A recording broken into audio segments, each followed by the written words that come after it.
Shalom, bagi teman-teman sekalian, kali ini kita ada teman kita, Saudari Dini. Ya, kali ini kita akan mencoba berbagi, kita mau mendengarkan kesaksian dari Saudari Dini mengenai bagaimana penyertaan Tuhan itu yang sangat nyata dalam hidupnya. Kan tiap-tiap kita, Tuhan itu sebenarnya dalam tiap saat itu Tuhan itu selalu ada, hanya kadang kita menyadari, kadang kita ya mengabaikan begitu saja. Tapi kali ini kita akan mendengarkan cerita dari saudari kita Dini, bagaimana penyertaan Tuhan dalam hidupnya. Oke, jadi saya akan menyaksikan kebaikan Tuhan dalam hidup saya, Kak. Jadi apa dan bagaimana saya saat ini, itu karena kebaikan dan anugerah Tuhan.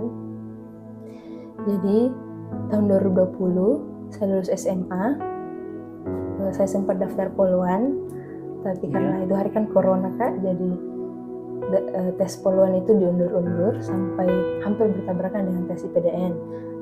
Sebelumnya, Kak, dari dulu saya sangat bercita-cita ingin masuk IPDN, jadi saya meninggalkan tes Poluan. Padahal itu harus sudah persiapan kesana kemari. Jadi saya meninggalkan tes Poluan untuk tes IPDN. Tes IPDN, iya. Jadi selang beberapa, saya bilang sama Tuhan, Tuhan, Engkau tahu apa yang menjadi keinginan saya, itu masuk IPDN. Jadi saya percaya Kau pasti menyertai saya. Singkat cerita, 2 bulan kemudian persiapan tes, akhirnya saya tes, tapi Tuhan belum mengizinkan saya masuk. Ini tes IPDN ya? Iya, tes IPDN. Saya gagal di tes SKD namanya, Kak. SKD, oh ya. Iya. Nilai saya masuk tapi gagal di perengkingan. Saya lumayan sedih, tapi saya tetap optimis untuk coba lagi tahun depan. Iya. Kemudian selang beberapa bulan kemudian keluar pengumuman tes SBMPTN. Iya. Tapi ternyata saya gagal lagi, Kak. Jadi itu yang kedua kalinya gagal ceritanya. Itu hari tesnya bulan April. Bulan April. Pengumumannya sekitar bulan Juli. Bulan Juli, oh iya. Tapi saya gagal lagi. Jadi saya mulai meragukan diri saya. Saya gagal terus. Jadi orang tua dan kakak saya menyarankan untuk kuliah swasta. Iya. Tapi saya bilang, Kak, kuliah swasta kan mahal. Iya. Daripada buang-buang uang, toh saya juga tidak serius. Jadi saya lebih memilih untuk menganggur. Jadi atau istilahnya gap year dulu, Kak. Gap year, iya. Gap year. Jadi saya sambil tunggu waktu yang tepat lagi untuk persiapan lagi ya, persiapan lagi ya. Untuk tahun depan. Tahun depan, oh iya. Jadi singkat cerita saya gap year kurang lebih 1 tahun. Nah, selama saya gap year kurang lebih 1 tahun ini, saya pergunakan sebaik mungkin. Saya belajar, betul-betul tiada hari tanpa belajar, Kak. Latihan fisik, waktu luang saya gunakan untuk olahraga, baca buku. Kemudian selama saya gap year juga, orang tua ada mengikuti channel di YouTube berupa Mesbah Doa. Mesbah Doa ya? Iya. Jadi orang tua mengajak kami sekeluarga untuk mengikuti Mesbah Doa tersebut. Jadi kami mengikutinya setiap hari, dan mungkin karena itu hari, Kak, lagi gencar-gencarnya corona, yang setiap hari itu kasus corona meningkat. Jadi kami merasa terberkati dan dikuatkan. Jadi kami mengikutinya setiap hari. Dari proses itu juga, dari masa-masa gap year saya juga itu, Kak, saya merasa lebih dekat sama Tuhan. Saya bisa merasakan pengalaman pribadi sama Tuhan. Akhirnya singkat cerita, bulan Mei tahun 2021. Tahun tahun depannya ya? Iya, tahun depan sudah 1 tahun berjalan, ya? sudah persiapan tes. Saya tes IPDN lagi. Tes IPDN untuk yang kedua kalinya untuk kedua kalinya. Tapi ternyata saya gagal lagi, Kak. Oh, gagal lagi ya? Gagal lagi. Di tes yang sama, SKD. Padahal harusnya sebenarnya sudah persiapan yang betul-betul saya juga matang ya? Tidak bimbel, Kak. Iya. Sudah persiapkan matang-matang, ternyata gagal lagi. Saya bilang sama Tuhan, Tuhan kenapa Tuhan? Saya sudah belajar berdoa, tapi kenapa saya gagal terus? Kenapa ini hasil yang saya dapat? Ya. Kemudian, tapi saya tidak berhenti berharap sama Tuhan, Kak. Kemudian singkat cerita, keluar lagi pengumuman SBMPTN. Saya tes lagi yang kedua kalinya, Kak. Ternyata saya gagal lagi. Gagal lagi. Saya di situ merasa seperti orang terbodoh di dunia. Iya, masa sudah 2 kali enggak ini ya. Kenapa gagal terus? Sedangkan teman saya, Kak, sudah berkuliah di kampus impian mereka. Sedangkan saya begini terus. Saya jujur, saya kecewa sama Tuhan dan diri saya sendiri. Kemudian sampai pada suatu saat saya buka HP, saya lihat status keluarga saya di WhatsApp. Di situ pengumuman bahwa tes CPNS Kemenkumham ditunda. Saya search ini tes bagaimana? Ternyata tesnya hampir sama dengan tes IPDN. Jadi saya bilang mungkin ini peluang lagi bagi saya untuk bisa meraihnya. Saya harus coba ini. Harus coba lagi. Iya, Kak. Jadi sambil berkuliah juga, Kak, saya sudah mendaftar juga kuliah. Oh, sudah mendaftar kuliah ya? Swasta.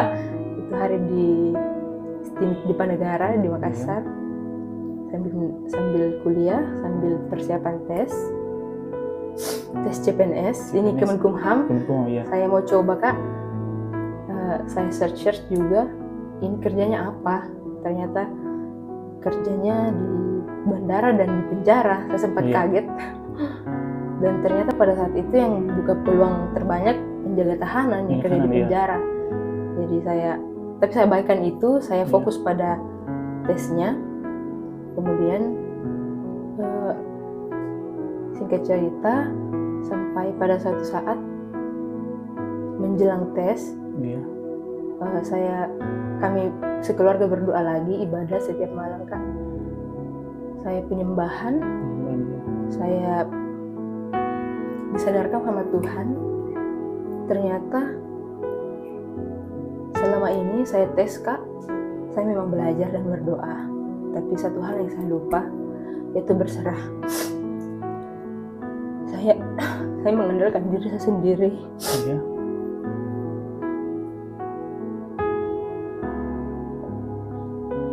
Ya, terkadang kan kita biasa kalau dalam situasi seperti itu kita cenderung mengandalkan diri sendiri, kita berusaha semampu kita, tapi kadang kita bisa lupa ternyata ada Tuhan yang sangat luar biasa yang selalu berada di belakang kita, yang menopang kita. Saya lupa berserah. Saya belajar, saya berdoa, tapi pada saat mau tes saya khawatir. Sedangkan arti berserah kan tidak ada khawatir sama sekali kan. Jadi singkat cerita saya tes, saya berdoa sama Tuhan kalau ini jalan buat saya percaya Engkau lancarkan. Tapi kalau memang bukan untuk saya siap untuk gagal lagi. Akhirnya saya tes, saya agak trauma tes SKD itu kan. Saya tes, akhirnya saya masuk, tapi agak rendah. Akhirnya pas pengumuman rankingan saya masuk, Kak, tapi nama saya agak di bawah. Tapi saya masuk rankingan kayaknya 5 terbawah kalau tidak salah. Iya, Kak. Akhirnya tapi saya bersyukur, Kak, bisa lolos rankingan. Kemudian tes selanjutnya tes fisik. Puji Tuhan karena saya sering latihan fisik juga, Kak. Saya bisa yang tadinya juara ranking 5 terbawah, saya melesat ranking 5 teratas, Kak. Wow, luar biasa ya. Betul-betul kalau memang kita lihat secara manusia kan harusnya kan ya yang 5 itu kan 4 orang di atasnya kan sudah hebat-hebat dan pasti mereka sudah bersiap dan yakin dan percaya itu semua tidak terjadi kalau bukan karena campur tangan Tuhan. Betul itu, Kak. Akhirnya saya peringkat 5 teratas. Singkat cerita tahap tes selanjutnya ya puji Tuhan lolos terus, dan pengumuman lolos semua tesnya itu Kak bulan tanggal 25 Desember 2021. 25 Desember? Iya Kak, pas jadi pas Natal. Jadi pas hari Natal kamu hari itu betul-betul luar biasa, iya, berarti sekali tanggal 21 ya. Betul-betul luar biasa. Menjadi kado Natal terindah. Bukan main penyertaan Tuhan, 2 kali tes IPDN, 2 kali tes SBMPTN itu sama-sama tidak lulus. Iya. Iya, wah luar biasa sekali penyertaan Tuhan. Jadi kayaknya lulus pas tanggal 25 Desember tahun 2000, pengumuman ya? 2021. Berarti memang 21 itu hari ya, boleh dikatakan hari Natal yang terindah dalam hidup. Iya betul Kak. Iya, sangat luar biasa sekali ya. Iya, kadang memang biasa kita sebenarnya begini, rencana Tuhan itu kadang biasa tidak seperti yang kita pikir. Memang rencana manusia ya harusnya kita dengan persiapan yang matang harusnya sudah bisa lolos. Nah, itu pikiran kita, harapan kita, dan kadang membuat ketika kita tidak lolos berkali-kali, itu kadang membuat kita kecewa. Iya, Kak. Padahal niat itu rancangan Tuhan. Tuhan bagi saya pribadi itulah mungkin Tuhan sengaja membuat rancangan sampai lolos berkali-kali. Disitulah ujian kita, dan disitulah kesempatan kita untuk sebenarnya berserah kepada Tuhan. Betul. Tuhan bisa menunjukkan bahwa datanglah kepada aku akan memberikan jawaban yang terbaik dari apa yang kamu butuhkan. Betul. Jadi selama ini mungkin yang kamu karena begini, Tuhan itu jawab kebutuhan bukan keinginan. Mungkin bagi saudara Dini keinginannya itu jadi polwan atau lolos SPMB gitu ya, SPTN. Tapi ternyata Tuhan menjawab kebutuhan. Jadi ketika Tuhan menjawab kebutuhan, saudara Dini bisa lolos ke ada rencana yang lebih indah. Dan kita percaya di tempat kerja yang sekarang itu pasti Tuhan punya rencana yang lebih indah. Kita tahu ke depannya Tuhan sengaja menempatkan Dini di situ. Ada rencana Tuhan yang luar biasa yang akan terjadi dalam hidup. Jadi selama ini sudah bekerja, sudah aktif ya? Iya Kak.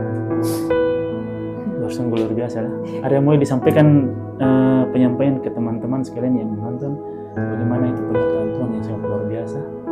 Jadi dalam mengejar satu hal, kadang seseorang berfokus pada tujuannya, tapi tidak berfokus pada proses untuk mencapai tujuan tersebut. Jadi saya mau sampaikan, nikmati prosesnya, libatkan Tuhan, dan kerjakan bagianmu, dan berserah, dan biarkan Tuhan mengerjakan tugasnya. Ya, gitu ya. Sungguh luar biasa. Kita sangat bersyukur bisa mendapatkan saudara Dini bisa bagi kesaksian ini. Kiranya kesaksian ini boleh menjadi berkat bagi teman-teman dan siapapun yang mendengarkan kesaksian ini. Amin. Ya. Sekian dari kami. Terima kasih. Shalom. Shalom. Tuhan Yesus memberkati.